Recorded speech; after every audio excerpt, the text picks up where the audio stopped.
irmã, graça e paz. Estamos aqui para mais um estudo. Estamos aí nesta semana fazendo um estudo sobre a pessoa de Jesus Cristo.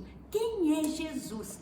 E estamos aí já no quarto vídeo e vamos falar sobre a humanidade de Cristo. Continuar falando, porque nós já temos falado sobre essa humanidade desde o segundo vídeo. Então, apenas, queridos, para fazer uma recapitulação, nós sabemos que a encarnação do Verbo, essa questão da encarnação foi a união das duas naturezas, a natureza divina e a natureza humana. Então nós estamos tentando entender como que Jesus, sendo humano, se comportava como eu e você. Mas antes de nós passarmos para as questões das fraquezas e limitações dessa natureza humana, é muito importante que eu te lembre de Filipenses, o que Paulo escreveu aos Filipenses e o que nós lemos ontem, Filipenses 2, que fala aquela parte onde Jesus se limitou, ou que Jesus se esvaziou. Essa é a palavra que está ali, Jesus se esvaziou.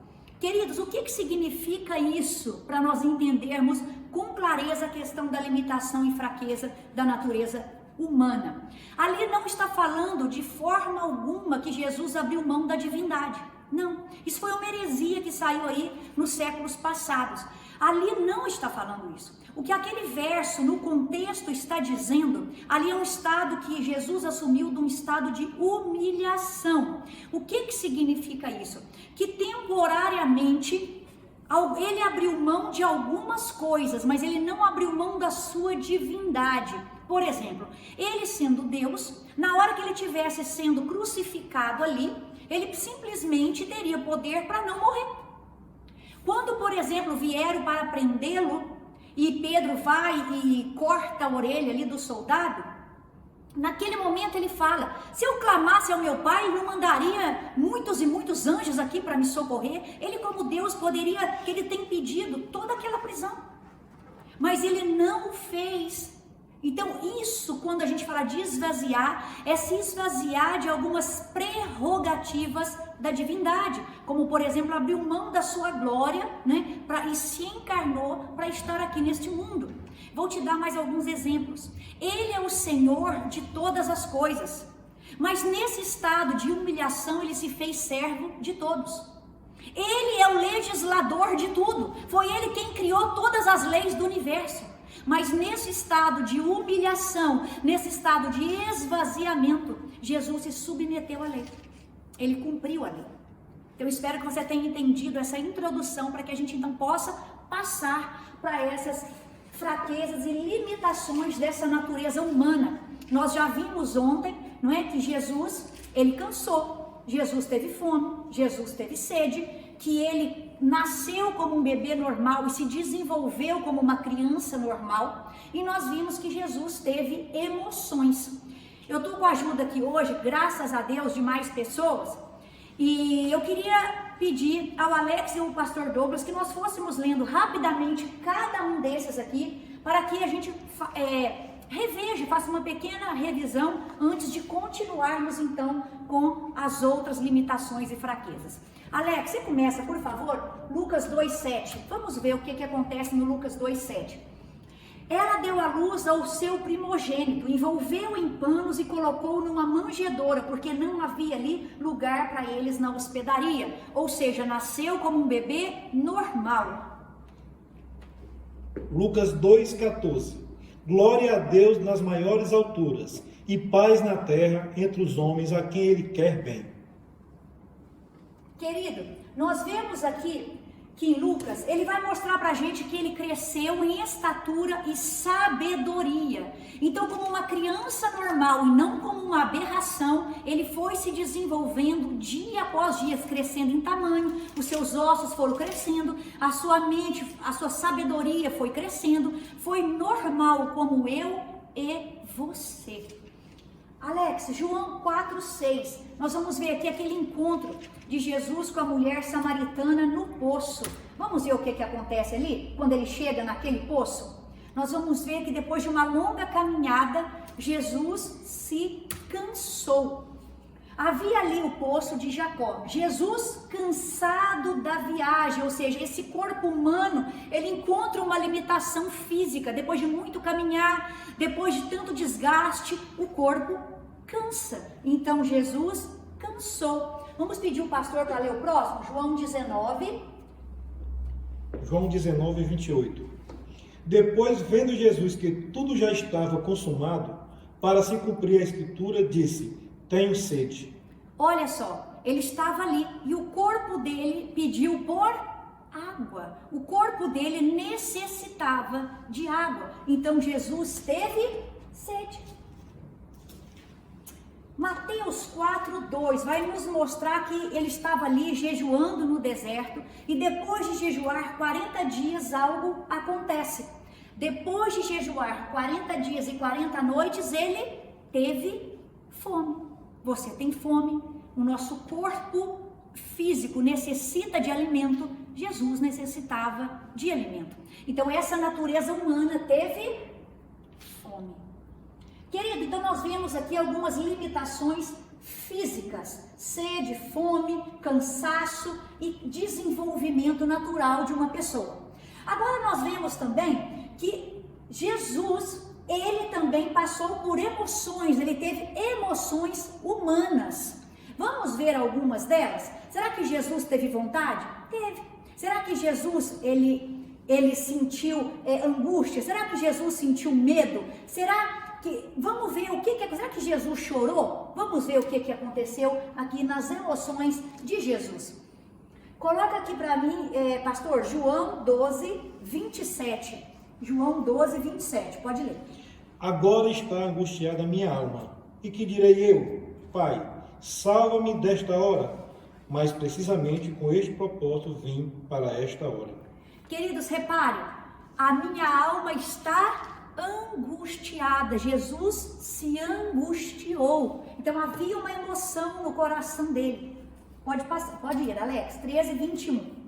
Depois de dizer isso, Jesus perturbou-se em espírito. Ele se perturbou no seu espírito. Ele teve sensações humanas. Vamos ver o próximo? Mateus 26, 38. Mateus 26, 38. Então lhes disse: a minha alma está profundamente triste até a morte. Ficai aqui e vigiai comigo. A minha alma está profundamente triste. Ou em algumas traduções, profundamente angustiada. Jesus se entristeceu. Vamos ver o próximo? João 11, 35. Jesus chorou. Então nós vemos que nessa natureza humana, Jesus tinha sensações humanas. Ele também tinha vontades, ele também tinha desejos, ele também passava por sensações que eu e você experimentamos, tanto físicas como emocionais. Agora, querido, sabe onde que foi o auge da humanidade de Cristo? O auge da humanidade de Cristo nós encontramos em Lucas 23, 46, quando Lucas ali vai narrar que Jesus morreu. Quer ver? Então Jesus clamou em alta voz: Pai, nas tuas mãos entrego o meu espírito. E dito isto, expirou. Em algumas traduções diz, dizendo isso, morreu. Foi o auge da limitação física de Jesus, foi o corpo dele encontrando ali a morte na cruz. Também vemos, querido, na questão da ressurreição. Eu não vou trabalhar com vocês aqui como foi definida a natureza de Cristo. Como é que o Concílio da Calcedônia em 451 definiu essas naturezas de Cristo? Mas eu posso te adiantar, porque o vídeo aqui é rápido, né? Eu posso te adiantar que essa natureza ela era indissolúvel, ela era indivisível e ela era imutável. Você pode procurar em casa, Concílio da Calcedônia 451, declaração sobre a natureza de Jesus. Então ela era indivisível, indissolúvel e imutável. Isso quer dizer que quando o verbo sempre existiu, queridos, na eternidade. Mas quando esse verbo se encarnou, ele assumiu duas naturezas, a humana e a divina. E assim ele permanecerá eternamente. Ele permanecerá humano e divino para sempre, porque essa natureza, ela agora é imutável. Então vamos ver aqui na ressurreição, como foi que esse Jesus ressuscitou? Será que após ressuscitar ele foi ouvido? Será que após ressuscitar ele foi visto? Será que após ressuscitar ele puderam apalpar no seu corpo? Após a ressurreição Jesus continuou comendo e pisando nesse chão, ele voava? Vamos ver como que continuou essas duas naturezas dele. Vamos ver, quem é agora? Lucas 24:39. Vejam as minhas mãos e os meus pés, sou eu mesmo, toquem e vejam. Um espírito não tem carne nem ossos, como vocês estão vendo que eu tenho. Jesus vai continuar para sempre, 100% Deus, 100% homem, verdadeiro Deus, verdadeiro homem. Pastor. Lucas 24:42. Então lhe apresentaram um pedaço de peixe assado e um favo de mel. Queridos, Jesus, após a sua ressurreição, durante 40 dias, ele ainda andou e ensinou os discípulos. E nesse tempo dele, aqui após a ressurreição, ele comeu. Nessa passagem nos mostra que ele estava ali comendo peixe assado. João 20:17. Jesus disse: não me segure, pois ainda não voltei para o Pai. Vá, porém, aos meus irmãos e diga: estou voltando para o meu Pai e de vocês, e Pai de vocês, para o meu Deus e o Deus de vocês. Ele está voltando para o Pai exatamente como ele está. 20:20. João. E dizendo isto, lhes mostrou as mãos e o lado. Alegraram-se, portanto, os discípulos ao verem o Senhor. Queridos, os discípulos caminharam com ele, os discípulos comeram com ele, os discípulos o ouviram, os discípulos tocaram nele, os discípulos viram ele não era um fantasma. E aí passamos então para quando ele foi assunto aos céus. Logo depois que eles estavam ali, a gente vê isso no livro de Atos, eles estavam conversando e Jesus, enquanto falava com eles, foi assunto aos céus. Jesus, ele sobe aos céus exatamente como ele estava em frente aos seus discípulos. Então nós vamos ver João 16:28 e Atos 1, do 9 ao 11. Olha só, eu vim para o Pai e entrei no mundo, agora eu deixo o mundo e volto para o Pai. Ele mais uma vez falando sobre a sua encarnação e agora o retorno dele para esse Pai, mas não era um retorno da forma como ele entrou, porque quando ele veio, ele era o eterno Deus, o verbo eterno, aquele que era Deus e por meio do qual todas as coisas haviam sido feitas. Mas agora este Jesus Cristo, esse Jesus 100% homem, 100% Deus, que agora em uma só pessoa tinha duas naturezas imutáveis, indissolúveis e indivisíveis, volta para o Pai com as duas naturezas. Pastor. Atos 1, do 9 ao 11. Ditas estas palavras, foi Jesus elevado às alturas, à vista deles, e uma nuvem o encobriu dos seus olhos. E estando eles com os olhos fitos no céu, enquanto Jesus subia, eis que dois varões, vestidos de branco, se puseram ao lado deles, e lhes disseram: varões galileus, por que estáis olhando para as alturas? Esse Jesus dentre vós foi assunto ao céu, virá do modo como o vistes subir. Aqui é o relato de como Jesus subiu. Jesus subiu exatamente como estava. Varões galileus, da mesma forma como vocês viram esse Jesus subindo, vocês o verão voltando. Então ele se torna para sempre 100% Deus, 100% homem.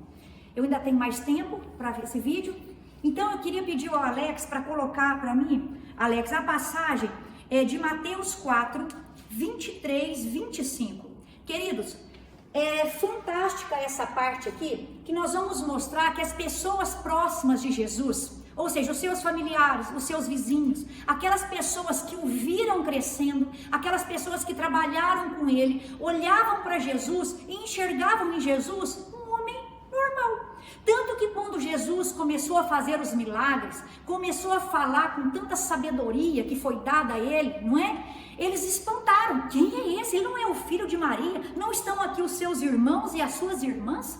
Ou seja, eles se admiravam de ver a sabedoria de Jesus, eles se admiravam de ver a autoridade com que Jesus falava, e eles se admiravam de ver Jesus fazendo milagres. Por que admiração? Porque aquele Jesus cresceu com eles, e eles viram que Jesus era um homem absolutamente normal. Então vamos ver? Jesus foi por toda a Galileia, ensinando nas sinagogas deles, pregando as boas novas do reino e curando todas as enfermidades e doenças do povo. Notícias sobre ele se espalharam por toda a Síria, e o povo lhe trouxe todos os que estavam perecendo, vários males e tormentos endemoniados, epiléticos, paralíticos, e ele os curou. Grandes multidões o seguiam, vindos da Galileia, Decápolis, Jerusalém, Judeia e da região do outro lado do Jordão. Queridos, a referência aqui deve estar errada. Eu queria aquela referência. Põe Mateus 13:53 então. Mas aqui você viu que esse Jesus, ele fazia milagres, mas isso aqui nós vamos falar na parte divina de Jesus. Mateus 13.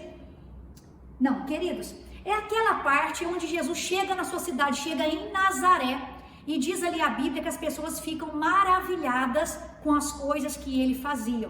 E isso exatamente por quê? Porque eles viram quem era esse Jesus. Eles viram bebê, eles viram criança, eles viram adolescente, eles viram crescendo. E a Bíblia nos fala que ele só começou a fazer os seus milagres quando ele tinha 33 anos, ou seja, do seu nascimento, até a idade de 30 anos, Jesus não operou milagres. Ele vai operar milagre entre os 30 e os 33 anos, que é quando ele começa a desenvolver e operar o seu ministério. Ou seja, até aquela idade ele viveu como um homem normal. Obrigada, tá aqui a passagem. Chegando à sua cidade, começou a ensinar o povo na sinagoga. Todos ficaram admirados e perguntavam: de onde lhe vem esta sabedoria e esses poderes miraculosos? Não é este o filho do carpinteiro? O nome de sua mãe não é Maria? E não são os seus irmãos Tiago, José, Simão e Judas? Não estão conosco todas as suas irmãs? De onde, pois, ele obteve todas essas coisas? E ficavam escandalizados por causa dele. Mas Jesus lhes disse: só em sua própria terra e em sua própria casa é que um profeta não tem honra. Aquelas pessoas que o viram, que conviveram com ele, que trabalhavam com ele, o enxergavam como um homem. E quando ele começa então a se manifestar através da sua natureza divina, as pessoas ficavam maravilhadas. Queridos, vou gravar agora um outro vídeo e te aguardo amanhã. Deus te abençoe.